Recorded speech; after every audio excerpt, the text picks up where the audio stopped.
Écoutez, c'est un geste qui nous a semblé naturel de faire, vu le contexte à la fois à Air France, mais aussi à STX, puisque dans l'entreprise où l'État est actionnaire de la même façon qu'Air France, il y a des licenciements actuellement, alors que le président Hollande venait pour annoncer un renouveau industriel. Actuellement, il y a 40 licenciements à STX Lorient dans le même groupe. Donc, ça nous semblait naturel de dépasser les idées de politesse et qu'aujourd'hui, le dialogue, il doit se faire simplement sur le fait que des actes concrets soient faits sur l'emploi et sur les salaires. Mais est-ce que la réponse du chef de l'État, sa réaction, vous ont satisfait? Bien sûr que non. On n'attendait pas grand-chose. On savait, quand François Hollande parle de dialogue, on sait bien, avec toute la violence verbale qu'il est capable, avec son équipe gouvernementale, que ça soit Macron, que ça soit Valls, lors des réunions avec le MEDEF, on sait bien ce qu'ils pensent de la situation du monde du travail, du sort qu'ils doivent leur réserver. Moi, j'attendais rien de cet échange-là, mais je tenais à dire quand même que malgré tout, s'il y a un renouveau industriel, il y a intérêt qu'il y ait des embauches en conséquence. On réclame à la CGT 600 embauches en CDI à STX France et 200 techniciens. C'est pas pour rien, c'est que justement la violence, on la subit tous les jours au travail, comme des millions de salariés qui n'en peuvent plus à cause de sacrifices sur les accords compétitivité ou autres.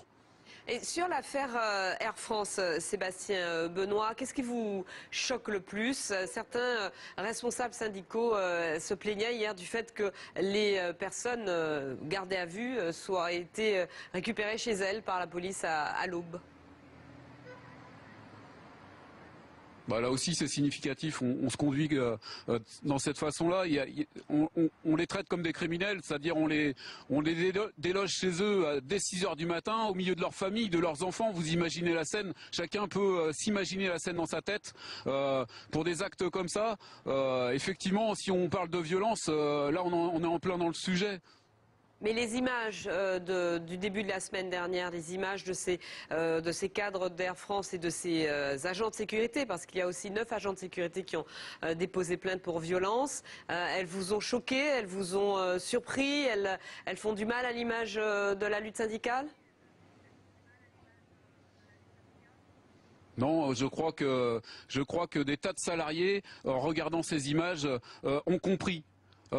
Il peut y avoir toutes sortes de réactions face à ces images-là, mais je crois que la plupart des salariés, et moi ça a été le cas dans mon entreprise, à la pause café le lendemain, les salariés comprenaient ce qui se passait. Parce que nous aussi, on subit le chantage à l'emploi tous les jours, on subit ces pressions sur les salaires, sur les conditions de travail, et on comprend qu'au bout d'un moment, des salariés soient à bout, et on le comprend très bien. Et voilà, ça a été la réaction la plus unanime que j'ai eue autour de moi sur cette affaire-là. Alors, qu'est-ce que François Hollande vous a répondu ce matin quand vous avez refusé de lui serrer la main et que vous lui avez parlé de la situation d'Air France? Alors moi je lui ai parlé de la situation d'Air France évidemment, de la situation d'STX puisqu'il va y avoir des licenciements à Lorient alors que le carnet de commandes est plein. Bon, en ce qui concerne la situation d'Air France, je lui ai demandé de condamner la violence patronale, c'est-à-dire les 2900 licenciements qu'il va y avoir, c'est-à-dire 2900 familles sur le carreau. Je lui ai demandé de dénoncer ça, de le condamner. Et il ne l'a pas fait. Il a changé de sujet. Et on est bien là là-dedans. Pardon ? Il a changé de sujet. Il n'a pas répondu à votre question, à votre interpellation. Voilà. Il n'a pas répondu à ça. C'est-à-dire qu'il ne condamnait pas la violence qui est faite aux salariés et les millions de salariés au-delà de ceux d'Air France, encore une fois.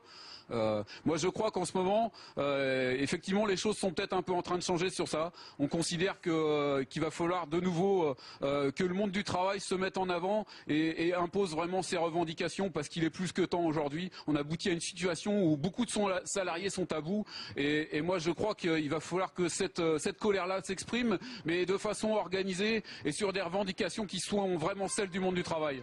Sébastien Benoît, vous avez refusé de serrer la main du chef de l'État, qui est le premier personnage de l'État. Est-ce que vous serreriez la main d'autres hommes ou femmes politiques, ou est-ce que aucun d'eux ne trouve grâce à vos yeux? En ce qui concerne le geste, pour nous, et on l'a expliqué à François Hollande, c'était pas la question de serrer ou pas la main, c'était la question que l'heure n'est pas à la politesse avec les personnels politiques qui sont aujourd'hui aux commandes et qui font en sorte effectivement d'accentuer une politique d'aggravation pour la condition de vie des salariés dans ce pays. Donc c'est pas une question d'être impoli ou pas, c'est une question de se regarder les yeux dans les yeux et de se dire les choses en face. Il y a des actes concrets à faire maintenant parce qu'il y a vie de millions de gens qui effectivement est en difficulté. Et moi je ne compte pas avoir de réponse de François Hollande. Moi je suis de ceux qui croient qu'il va falloir que le monde du travail s'organise pour avoir les réponses et pour aller les chercher ces réponses-là. C'est-à-dire des augmentations de salaire pour tous et puis des créations d'emplois comme il le faudrait.